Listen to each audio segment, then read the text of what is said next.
Hi hello welcome to Sakshi sports. Asia cup 2025 టోర్నీలో భాగంగా పాకిస్తాన్తో జరిగిన ఫైనల్లో టీమిండియా విజయం సాధించడంపై భారత ప్రధాని నరేంద్ర మోదీ సంతోషం వ్యక్తం చేశారు. మైదానంలో భారత ఆటగాళ్ల పోరాటాన్ని కొనియాడుతూ ట్వీట్ చేశారు. ఆపరేషన్ సింధూర్ తర్వాత ఆపరేషన్ తిలక్ అనే అర్థం వచ్చేలా ట్వీట్లో పేర్కొన్నారు. క్రీడా మైదానంలోనూ ఆపరేషన్ సింధూర్ ఫలితం మాత్రం మారలేదు. భారత్దే గెలుపు, మన క్రికెటర్లకు అభినందనలు అని మోదీ తన ట్వీట్లో రాసుకొచ్చారు. ఆదివారం ఉత్కంఠగా సాగిన ఫైనల్లో టీమిండియా 5 వికెట్ల తేడాతో పాకిస్తాన్ను ఓడించింది. స్టార్ బ్యాటర్ తెలుగు తేజం తిలక్ వర్మ 53 బాల్స్లో 3 ఫోర్లు 4 సిక్స్లతో 69 అజేయంగా నిలిచి టీమిండియాకు చిరస్మరణీయమైన విజయాన్ని అందించాడు. 20 పరుగులకే 3 వికెట్లు కోల్పోయి పీకల్లోతు కష్టాల్లో పడ్డ జట్టును తిలక్ వర్మ ఆదుకున్నాడు. సంజు శాంసన్, శివన్ దూబే సాయంతో తిలక్ వర్మ టీమిండియాకు విజయ తిలకం దిద్దాడు. ఈ గెలుపుతో ఆసియా కప్లో టీమిండియా 9వ టైటిల్ను సొంతం చేసుకుంది.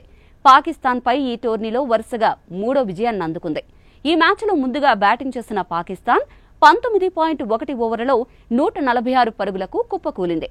సాహిబ్ జాదా ఫర్హాన్ 38 బాల్స్లో 57 రన్స్తో చెలరేగ్గా ఫకర్ జమాన్ 35 బాల్స్లో 46 పరుగులతో త్రుటిలో అర్ధశతకాన్ని చేజార్చుకున్నాడు.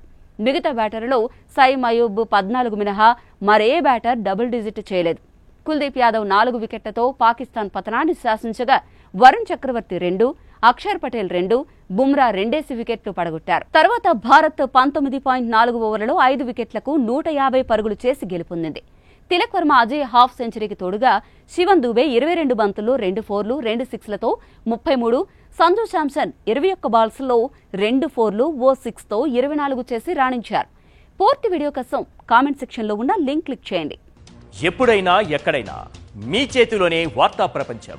మీ మొబైల్లో, మీ కంప్యూటర్లో, మీ టీవీలో సాక్షి టీవీ డిజిటల్ ప్రసారాల కోసం లాగిన్ అవ్వండి. www.youtube.com/సాక్షి టీవీ.